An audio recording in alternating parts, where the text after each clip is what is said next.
I'm selfish. That's what I tell myself every night when my house is quiet without my kids. My ex-husband has a good reason to hate me. My immediate family is split, and I've never stopped hating myself for what I did. My selfish act happened in 2015 at the age of 39, and I confess I took my ex-husband for granted. He used to call me beautiful daily, wanted closeness, took care of me, and treated me as his equal, not like a queen or princess. We were married for 20 years, high school sweethearts, each other's only. My family loved him, and he supported my brother through tough times. He was the go-to person when others needed help, a good man. Over the years, I gave him 2 strong boys, 18, 16, and twin girls, 13. I gained weight, felt self-conscious, but he always told me I was beautiful. Our arguments were rare, but when they happened, they were mostly about closeness, which I wasn't always in the mood for. When I turned 39, my birthday party revealed a new me. After a year in the gym, doing yoga and Pilates, I went from 180 to 135 pounds. An amazing transformation for a formerly chubby girl. My ex-husband joined me at the gym, but not as much. He went from 260 to 225 pounds, shaping his body. Despite his increased affection, I still wasn't in the mood. We tried dinners, dancing, walks, and he helped around the house. He always looked at me with desire even after 20 years. Any woman would want that desperately, but mentally I just wasn't into it. At the time, I thought it was early menopause, having closeness 2 or 3 times a month, and I was a one and done. He wanted more, but I refused couple counseling. Then my selfishness took over. A new manager in my office showed interest a few days after my birthday. He was slightly younger and handsome, and for some reason he took an interest in me. At first I ignored him, then it turned from ignoring to casual conversation. Then he flirted, and I showed him my ring. After 2 months of constant flirting, I flirted back, leading to me telling him about my life. I found myself thinking about him more and more. I now realize it was an emotional affair, but at the time I felt high. My ex-husband suspected something was off. We had a heated argument, one that I honestly believed started. When he tried to kiss me, I made a disgusted look, not towards my ex. I was thinking about this man when he leaned in, and I felt disgusted with the whole thing. At least that's what I tell myself. A week later, I told the new manager to meet me at a cafe to talk. I intended to tell him to leave me alone, that I couldn't do this, but before I could say anything, he kissed me. And my mind went blank. That was the start of our 6-month affair. During that time, I did things with him that my ex wanted. I was more eager and willing, always in the mood because it was something new. Although my ex and I had closeness during this time, it wasn't as frequent. I started pushing him away, nitpicking on little habits, even belittling him. I'm ashamed of how I treated him. I only realized what I was doing when my brother visited and told me my ex confided in him about feeling depressed and thinking about separation. He felt that I didn't love him anymore and he was falling out of love with me. That snapped me out of it. I immediately ended the affair, quit my job, and told myself I would make my husband feel loved and wanted. I was determined to fix this and be a better wife. My affair partner came to my house with a box from my office containing things I asked to be shipped. We talked. He wanted to know what went wrong, and I said I needed to fix my marriage. I told him to leave, but he insisted on one last encounter, and foolishly I agreed. We ended up in the guest room. I don't know how long it lasted, but suddenly he flinched violently. There was a loud bang, and my ex was in the room. My AP was on the floor, and there was a large hole in the wall. I tried to say something to my ex, but his eyes were bloodshot, tears flowing and his lips trembling. He was in so much pain, and I felt disgusted. I watched as my AP stood up and tried to leave. My ex looked at him, and my AP told him to step back if he knew what was good for him. So my ex attacked him. I screamed and cried, telling my ex to stop. Out of desperation, I jumped on his back, resulting in me getting slammed to the floor. Everything got hazy for a while. I had sounded muffled, but when I came to, my ex had my AP on his side on the phone. All I could do was stare at my AP's swollen face and the blood and teeth on the floor beside him. There was a loud bang on the door, and I watched my ex put the phone on speaker, slowly placed it on the floor, dropped to his knees, and placed his hands on the back of his head. The door opened, the police came in, handcuffed him, and the paramedics arrived. I soon learned that he called special services on himself. Everything went downhill. At the hospital, my father didn't utter a word. He just looked at me with shame. My brother yelled at me, crushed, asking how I could do that to my ex. My mother consoled me, causing my father to yell at her. His family was furious, his sisters threatened, and his parents looked like they wanted to send me to an early grave. I approached my children and they refused to speak to me. My sons couldn't even look at me. My AP was heavily injured, needing reconstructive surgery on his face. My ex practically shattered his face. At the hospital, a woman came to my room and immediately attacked me. My brother pulled her off me, and it turned out she was my AP's wife. I didn't know he was married. He never wore a ring or said anything. It made me feel even more terrible. According to the trial, my boys stayed with their grandparents on my husband's side, and my girls refused to talk to me.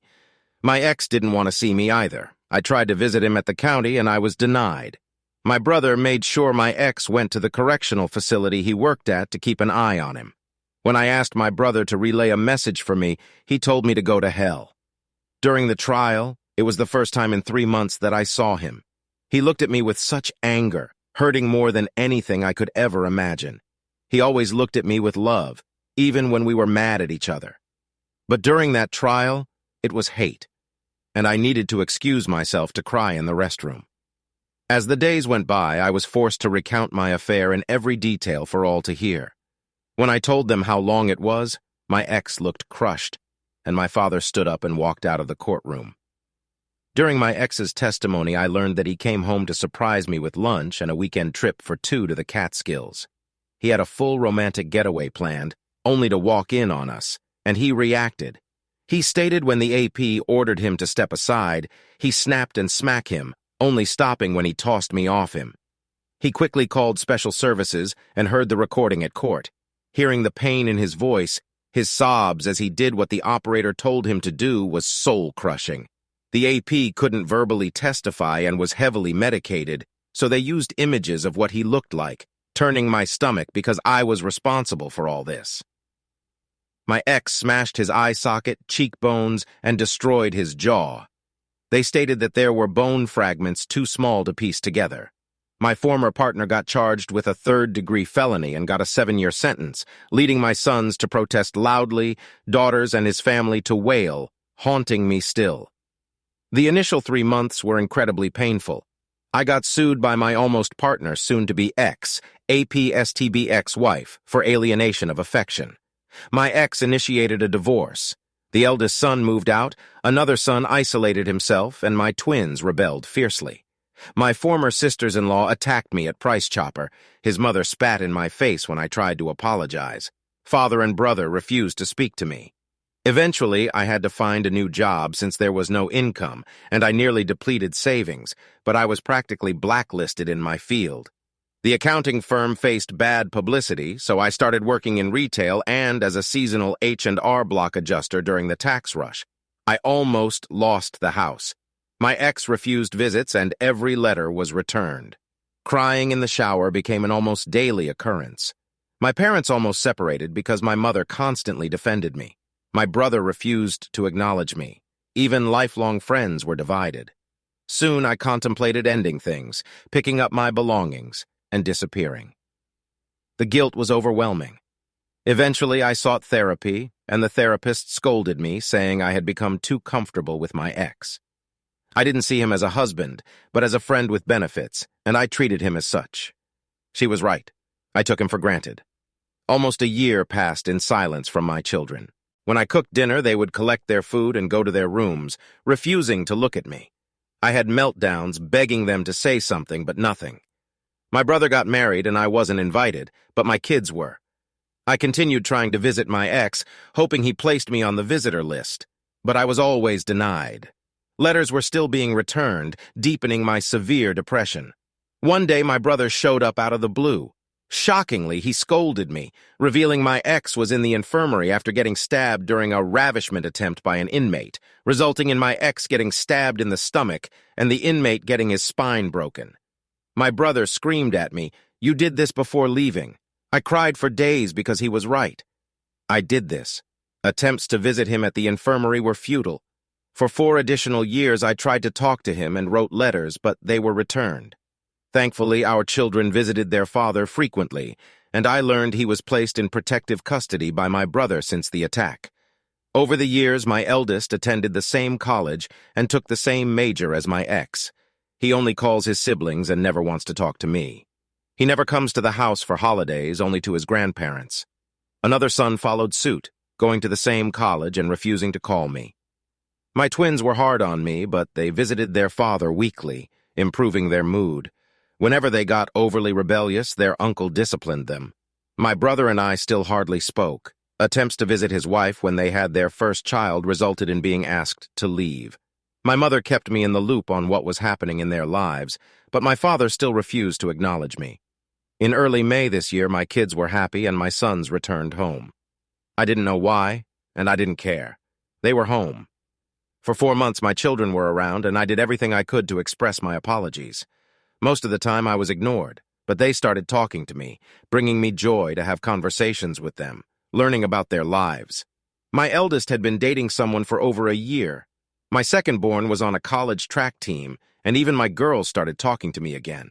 It intensified my self-hatred for what I did to them.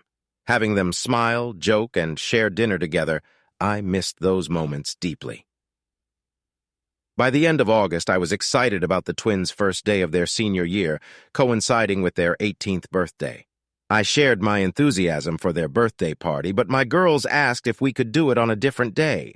This confused me, thinking we were starting to get better. When I asked why, one of them said, "Because Dad is throwing us a party, and I don't want you near him." This comment shocked me. I asked when their father was released, and they said he got out at the end of April for good behavior, leading to tears as it broke me a bit more. They were around more because he was out, happier and cheerful with their father back in their lives. It wasn't because we were starting to heal. They had him back. I asked where he was staying, and they told me he was staying with my brother. I tried calling, needing to talk to him, but he refused. I went over holding all the returned letters through the years, saw him briefly through the door crack, shouted his name, and was asked to leave by my brother. I handed him the letters and left. In the driveway, I heard his voice, turned around, and he was walking towards me. I instantly started crying, hugged him, and he handed me back my letters coldly saying, "You forgot this." I cried, watching him walk away. I begged him, pleaded for him to talk to me, and he just walked back into the house. My children stared at me by the door, and they all had no love in their eyes for me. At that moment, I realized my children were just tolerating me. However, I still want to fix this.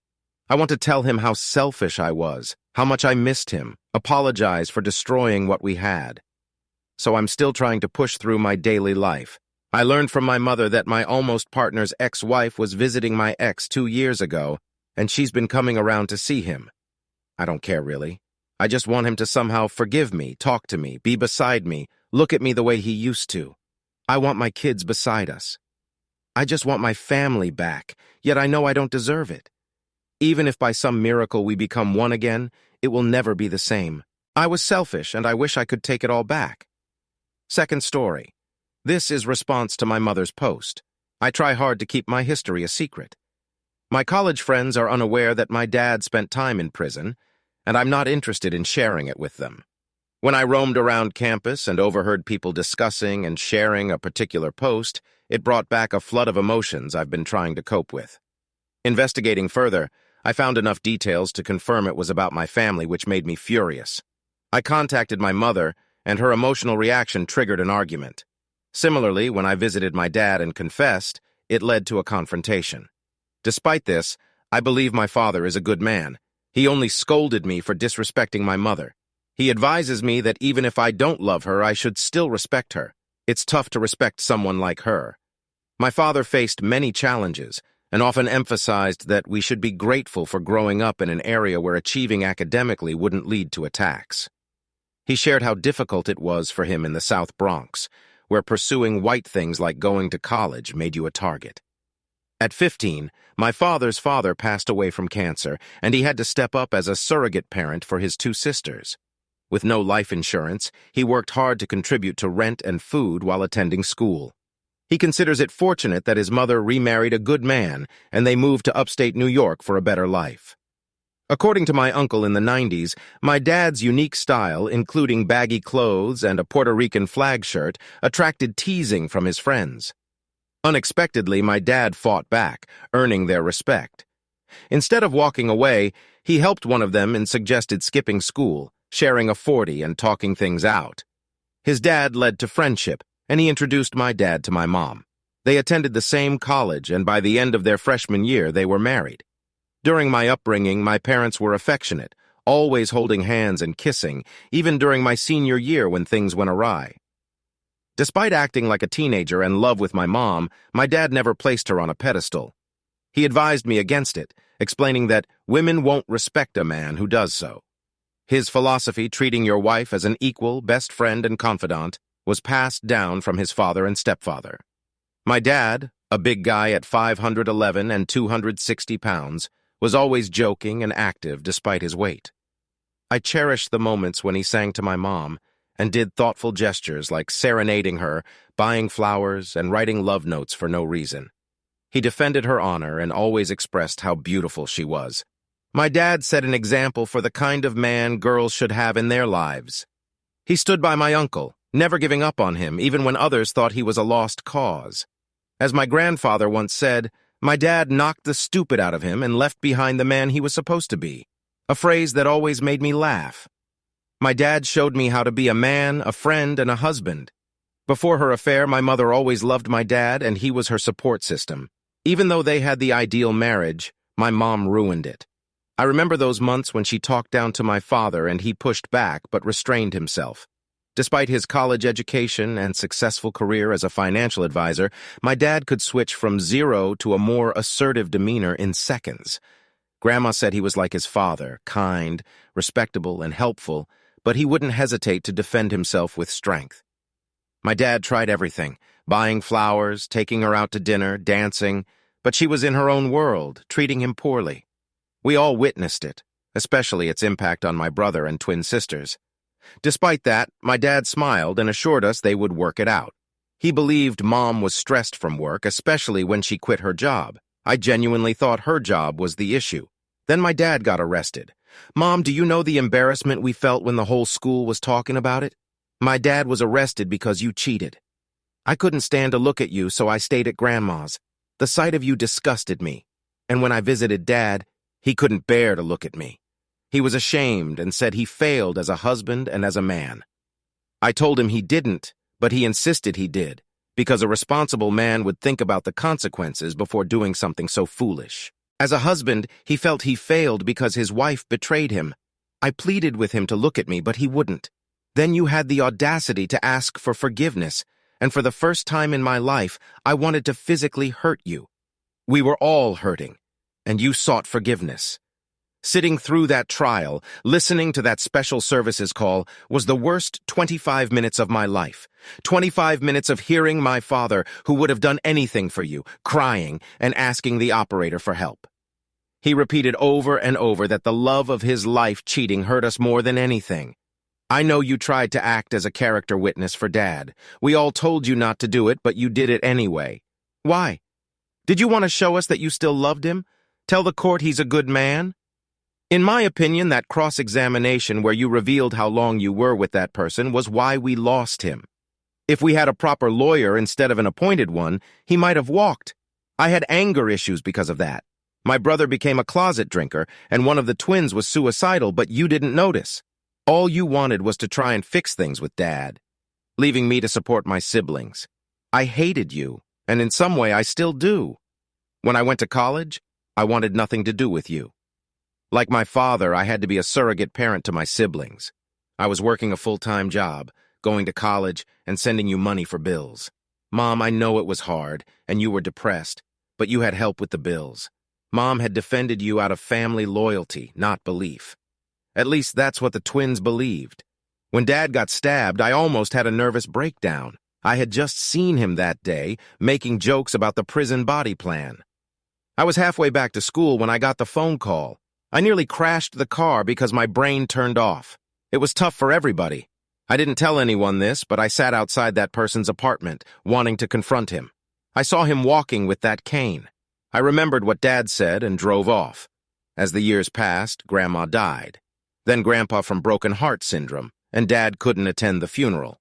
Did you know that both his sisters got married in the waiting area so he could give them away? The damage you've done is tremendous, and it didn't help that you kept asking us to forgive you, to give you another chance. You never gave us room to comprehend, to heal. You just kept asking, and all I see is that you wanted to make yourself feel better. You didn't give a damn. You didn't try. You just gave us space and acted as if we were supposed to suddenly act normal again. Yes, you did try in the later years, but not during the time you were supposed to when it was most important. When Dad got out, he told us to start talking to you, saying you're a good mother. So we did, and it made you happy. For a while, I remembered what it was like not to hate you. Dad had issues finding work initially, but one of his old clients hired him. I didn't expect the twins to drop that bomb on you. Dad didn't want you to know he was out. When you appeared, it bothered him. He threw up after speaking to you, saying the very sight of you sickened him. She's been seeing Dad weekly for over 3 years, and they've been spending time together since he got out. So please stop fantasizing about getting back together. If you want to talk or fix things with your children, call me. The post last week about our worst moment was pure selfishness, as Dad sees you only as the mother of his children, nothing more.